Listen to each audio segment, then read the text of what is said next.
Imagine putting a massive titanium deadbolt on your front door, only to leave the windows wide open, disable the alarm system, and literally hand the architectural blueprints to a burglar. Right. Yeah, that's not a great security strategy. No, it really isn't. But honestly, that is essentially what you're doing. If you treat network security as the simple matter of just, installing antivirus software and calling it a day. Oh, absolutely. So welcome to the deep dive. Today we are looking at a really fascinating module from the official Certified Ethical Hacker curriculum. We're going to decode the invisible digital bodyguards, the watchtowers, and the tripwires that protect the networks you interact with every single day. It's a great topic. Yeah, the mission here is to look under the hood at how defenders build these elaborate perimeters. But more importantly, we want to understand the underlying logic of how they distinguish a normal user from a sophisticated, highly adaptable threat. And it really is a high-stakes, constantly evolving game of cat and mouse. I mean, when we look at network defense from an ethical hacking perspective, we have to stop seeing security as a binary state. Right, like an on-off switch. Exactly. There's this comforting illusion that you are either secure or insecure. But a determined attacker, well, they aren't deterred by a locked door. They just look for another way in. Yeah, they'll check the vents, test the floorboards, or honestly, they'll just try to trick the person inside into unlocking the door for them. Which is terrifying.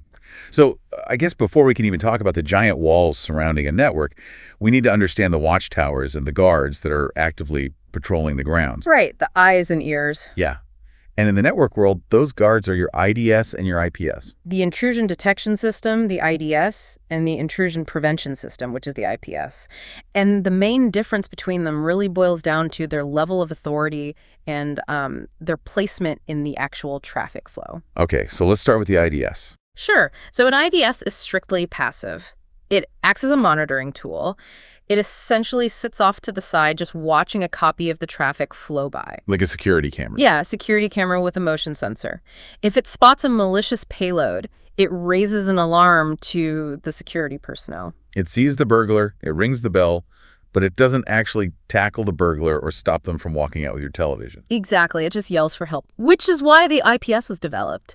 The Intrusion Prevention System is active. Okay. It's placed in line with the traffic, meaning every single piece of data must flow directly through it.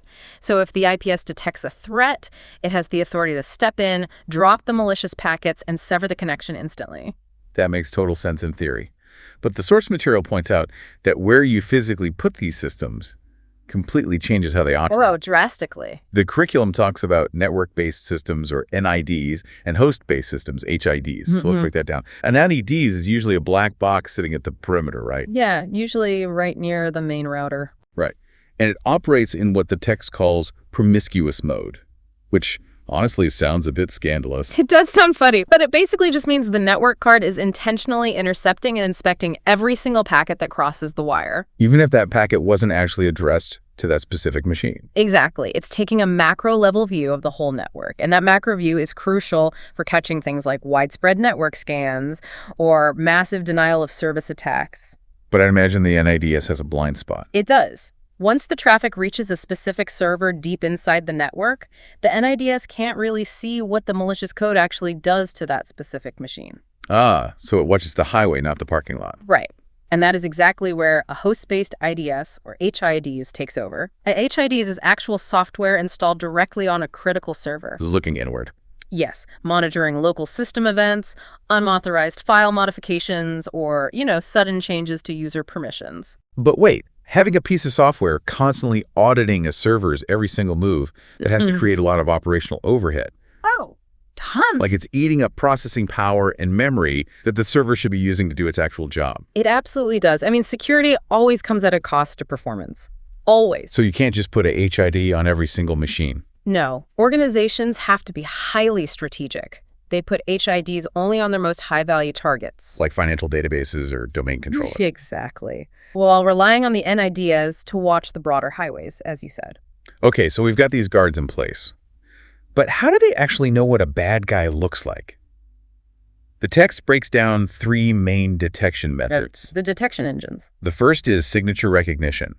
And I kind of visualize this as a nightclub bouncer holding a very specific banned list. That's a perfect analogy. Right, so the system has a wanted poster with a known binary pattern of a virus. And if a data packet matches that exact sequence of malicious code, the bouncer just denies entry. And it is highly effective for known threats. It really is. But here's the catch. What if the attacker is using a brand new exploit? A zero-day attack. Exactly.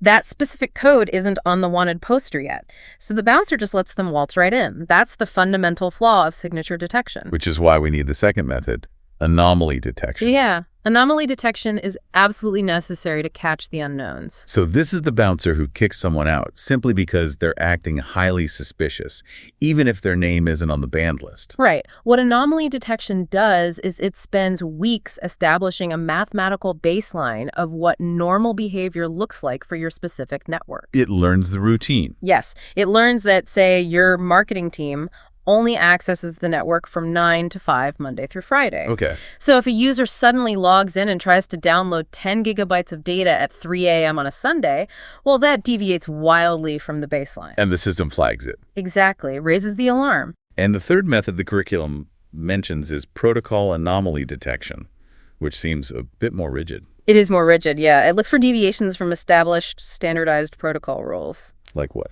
Well, say a piece of network traffic claims to be a simple HTTP web request. It says it's just asking to view a web page. Right. Totally normal. But structurally, deep down, it contains commands to transfer massive files. The detector catches that mismatch. It catches attackers trying to smuggle complex malware inside seemingly simple, benign traffic envelopes. Wow. But all these bouncers and cameras, they're completely useless if the alarm system itself is broken or if people just ignore it. Oh, alert fatigue is a huge problem. Yeah, the source material spends a lot of time on the 4 types of alerts: true positives, false positives, true negatives, and false negatives. Right. So true positive means an actual attack happened and the alarm sounded. True negative means normal traffic flowed by and no alarm sounded. So both of those are the system working perfectly. The problems definitely lie with the other two. Let's talk about false positives first. So a false positive is when the system panics over totally normal, benign traffic. If your anomaly detector is tuned to be too sensitive, it might flag an employee who is simply downloading a large, legitimate software update. And that causes the alert fatigue you mentioned. Exactly. Because when analysts are bombarded with thousands of false alarms a day, they inevitably start ignoring them. They just assume the system is crying wolf. But as bad as alert fatigue is, the absolute worst case scenario, the one that literally keeps chief information security officers awake at night, is the false negative. Yes. A false negative is the nightmare scenario. Because it means a legitimate malicious attack is happening and the system is completely silent. You think you're perfectly safe. You look at the dashboard and all the lights are green. But the burglar is already inside the house, moving laterally through your network. And when those systems fail, the signs of an intrusion can be incredibly subtle. Very subtle. The curriculum points out that if a false negative occurs, the security team basically has to rely on physical symptoms of the network.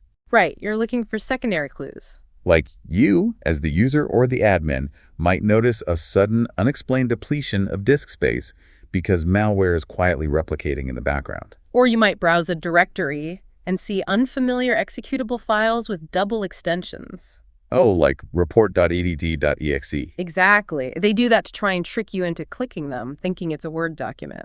Or suddenly there's abnormal outbound network traffic. Like your internal server is unexpectedly talking to some sketchy domain halfway across the world.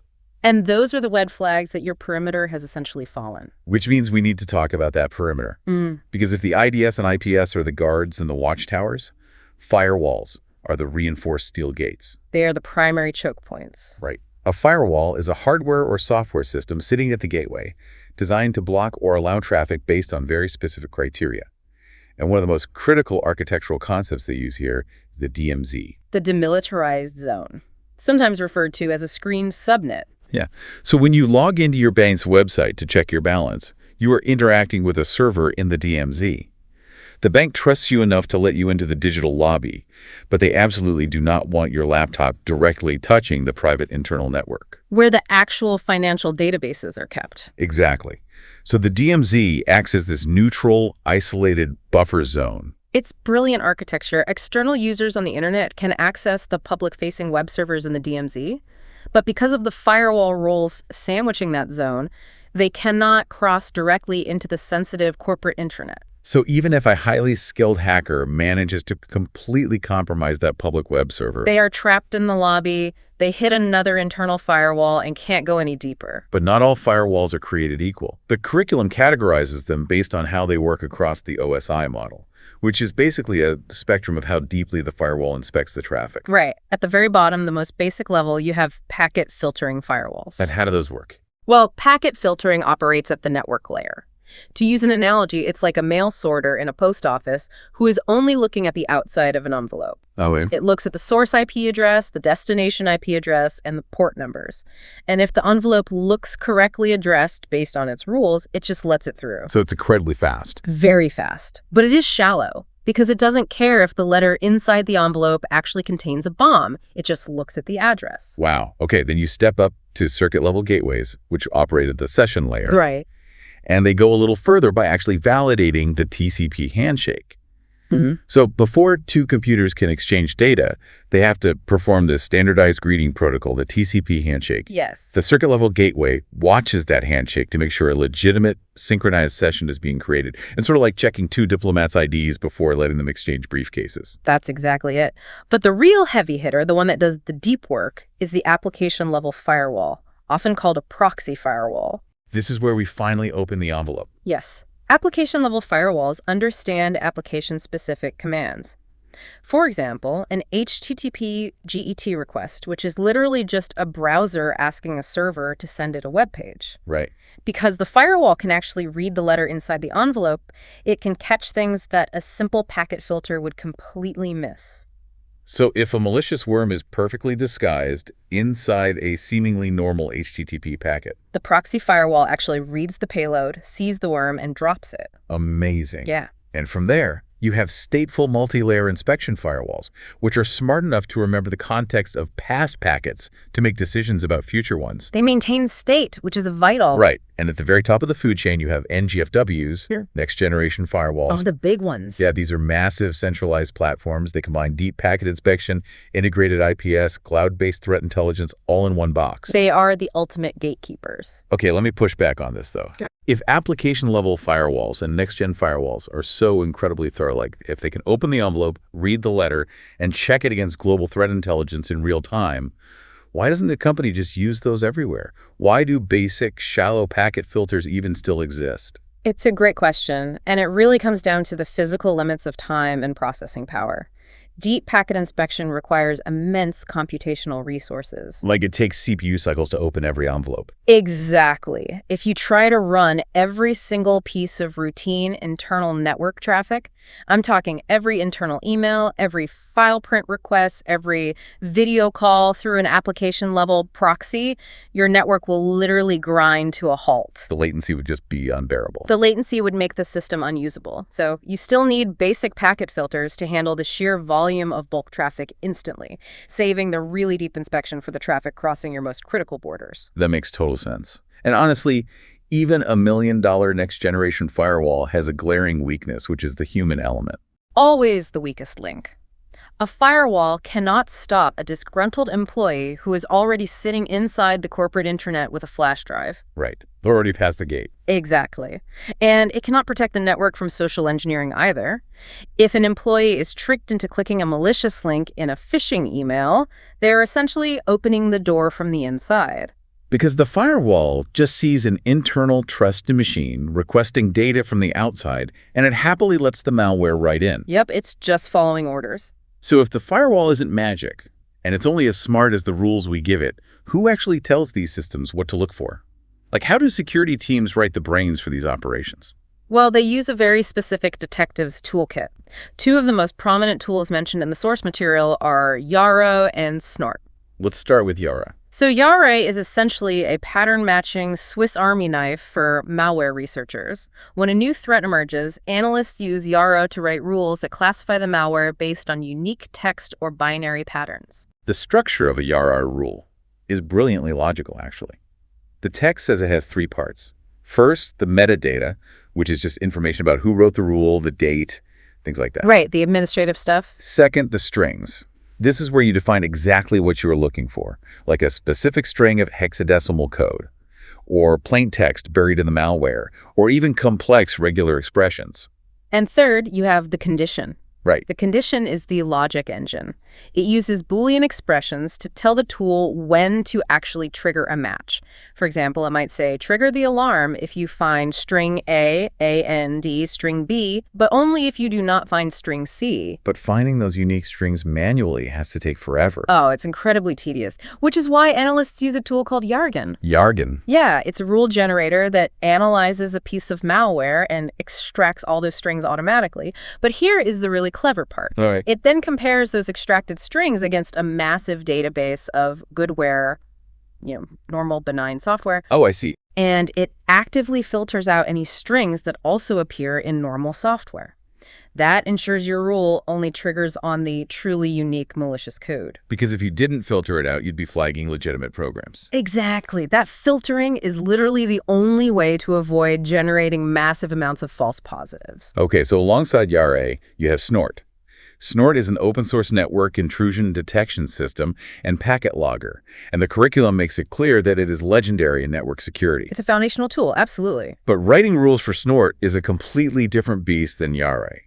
The curriculum stresses that Snort has an incredibly rigid rule structure.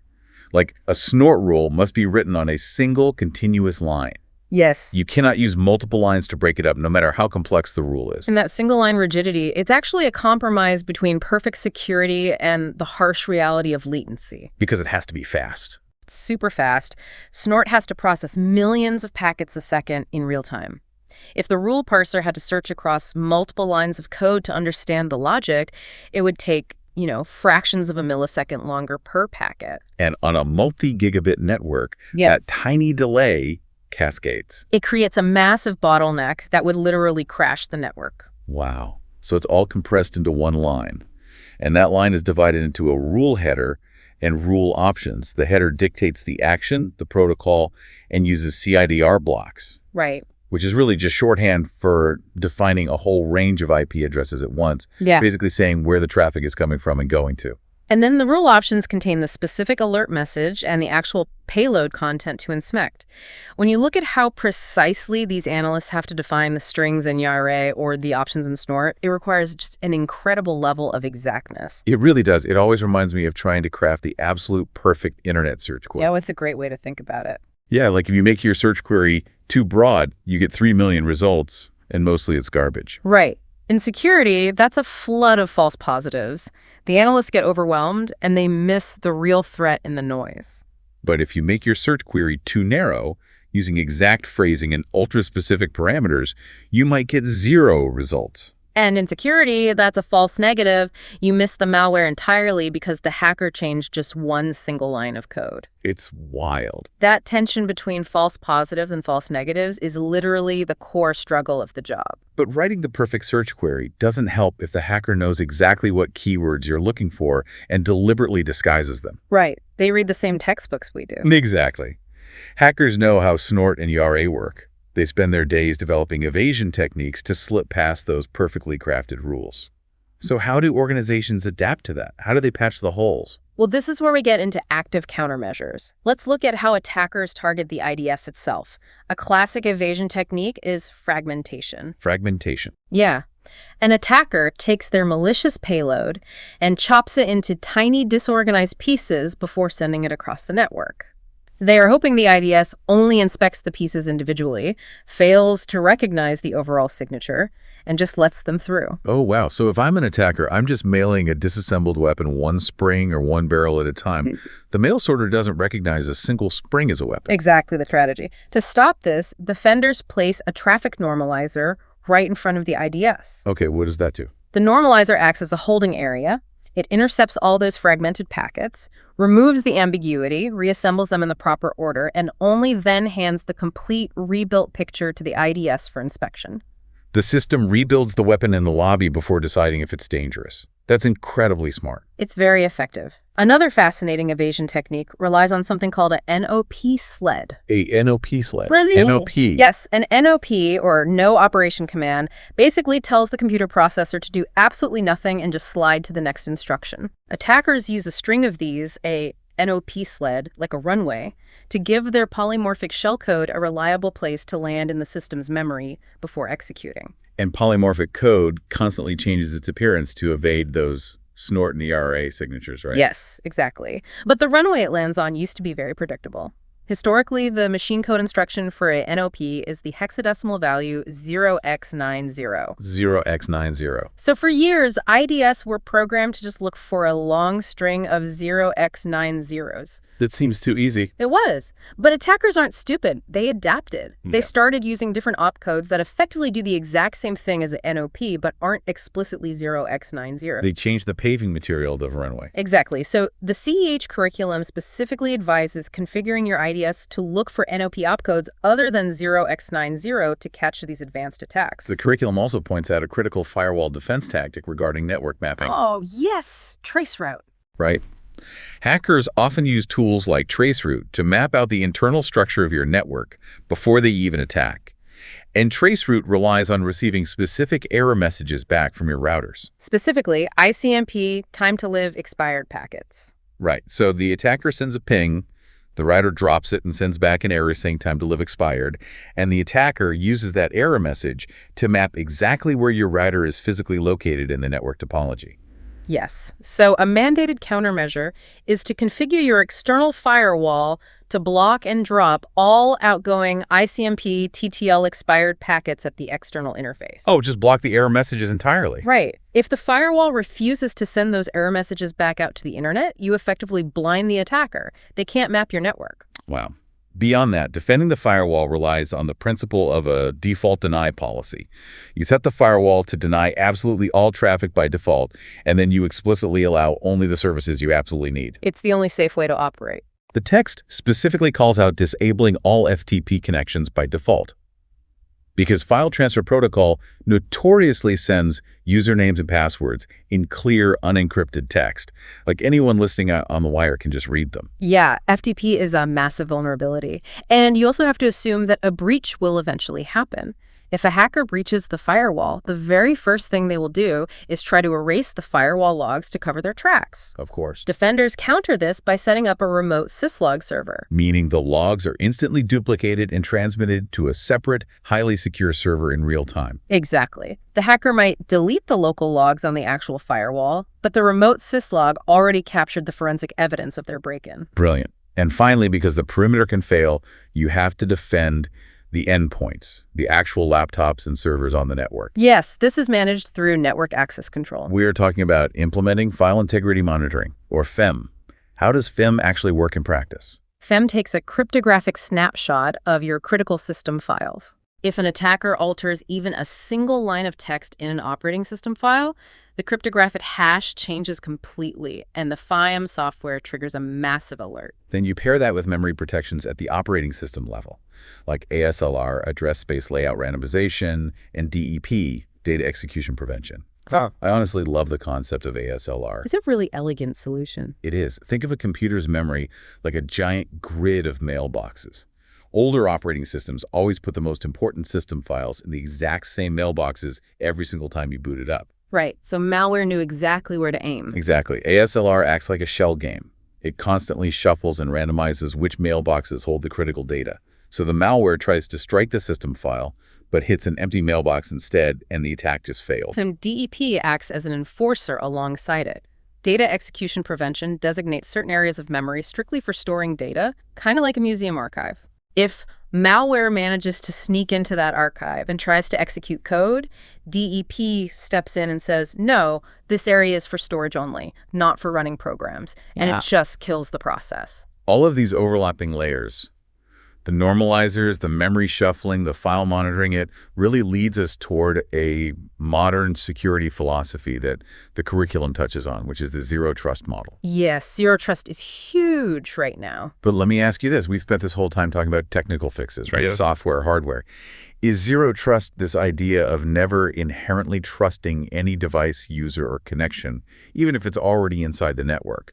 Is that ultimately more of a mindset and an architectural shift than a piece of software you can just buy off the shelf? Oh, it is entirely an architectural philosophy. You can't just buy a box that says zero trust on it. Right. Zero trust synthesizes everything we've discussed through the principle of least privilege. You assume the firewall has already been breached. You assume the NIDS failed. Assume compromise. Exactly. Therefore, you segment your network heavily using virtual local area networks. If an attacker compromises a marketing laptop, zero trust architecture ensures that specific laptop has absolutely no network pathway to reach the financial database. Because they're on different segments. Right. Every single request at every single step requires reauthentication. It completely chokes off the attacker's ability to move laterally. Let's bring this all together. We started by looking at a network as a physical fortress. Your intrusion detection and prevention systems are the eyes and the hands monitoring the traffic, watching for anomalies, and intercepting threats. And your firewalls, from fast packet filters dropping the obvious threats to application proxies inspecting the deep payloads, they act as the reinforced gates and the secure DMZ buffer zones. Right. And then tools like YAA and Snort provide the meticulous brains of the operation. They balance the need for exact detection with the harsh physical limits of network latency. And continuous countermeasures, the traffic normalizers, blocking ICMP error messages, memory randomization, and zero trust architecture, they keep the entire ecosystem one step ahead of the threat actors trying to evade it. It's a dynamic, living defense system that just never sleeps. It really is. It has to be. But before we wrap up this deep dive, there is a concept from today's material that I just can't stop thinking about. And I want to leave you, the listener, with this final provocative thought. Okay, let's hear it. We talked about how false positives alarms triggered by normal traffic are a nuisance because they cause alert fatigue, right? Yeah, a huge nuisance. But networks are becoming unfathomably complex, processing staggering volumes of data every single second. What happens if an attacker's goal shifts? What do you mean? What if, instead of trying to quietly sneak their polymorphic shellcode past the firewall in the dead of night, they intentionally launch a noisy campaign to trigger millions of false positives simultaneously? If an attacker weaponizes alert fatigue to completely exhaust, overwhelm, and blind the security team, how will future networks distinguish between a massive digital distraction and a genuine silent breach happening right beneath the noise? That is a terrifying, but honestly very real possibility. The noise becomes the weapon. It makes you look at that heavy deadbolt on your front door a little differently, doesn't it? Keep asking questions, and we'll see you on the next Deep Dive.